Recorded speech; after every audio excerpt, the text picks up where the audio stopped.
இந்த மாதிரி பழங்களை ரோட்டில் கொட்டுறதுக்கு பதிலாக இதை வந்து மக்களுக்கு இலவசமாக கூட கொடுக்கலாமே, ஏன் இந்த மாதிரி வந்து பார்த்திங்கன்னா செய்கிறாங்கன்னு சொல்லிட்டு ஒரு சிலர் வந்து இவங்கள பற்றி திட்டியும், இன்னொரு சிலர் வந்து பார்த்திங்கன்னா விவசாயிகளுக்கு ஆதரவாகவும் வந்து பார்த்திங்கன்னா நிறைய குரல் கொடுத்துட்டு இருந்தாங்க.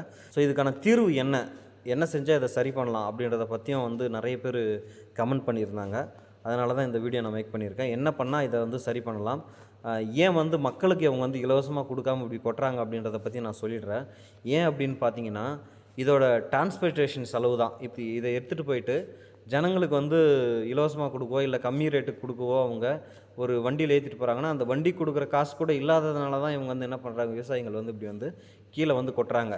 இதுக்கு என்ன தீர்வு? கண்டிப்பாக டாஸ்மாகில் வர்ற வருமானத்தை விட அதிகமாக நம்ம கவர்மெண்ட் வந்து ஏர்ன் பண்ண முடியும். இந்த மாம்பழத்தை வந்து பார்த்திங்கன்னா மாம்பழக்கூழ் தொழிற்சாலைகளை அமைச்சு அதிலேருந்து கிடைக்கிற மேங்கோ ஜூஸை வந்து நம்ம வெளிநாடுகளுக்கு எக்ஸ்போர்ட் பண்ணலாம். அதாவது பார்த்திங்கன்னா அரேபியன் கண்ட்ரீஸ்க்கோ அல்லது அமெரிக்கா போன்ற பகுதிகளுக்கோ, அதே போல் வந்து பார்த்திங்கன்னா யூரோப்பியன் கண்ட்ரீஸ்க்கோ நம்ம சேல்ஸ் பண்ணும்போது நமக்கு நிறைய லாபம் கிடைக்கும். விவசாயிகளுக்கும் வந்து நஷ்டமாகவும் இருக்கும், கவர்மெண்ட்டுக்கும் லாபம் கிடைக்கும்.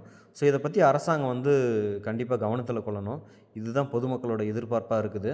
இந்த வீடியோ கண்டிப்பாக நீங்கள் வந்து சப்போர்ட் பண்ணுவீங்கன்னு நினைக்கிறேன். அப்படி சப்போர்ட் பண்ணிங்கன்னா நம்ம ஃபேஸ்புக் பேஜை ஃபாலோ பண்ணுங்கள். அதே போல் வந்து யூடியூப்பில் பார்த்துட்டு இருக்கிறவங்க சேனலை சப்ஸ்கிரைப் பண்ணுங்கள். தேங்க்ஸ் ஃபார் வாட்சிங்.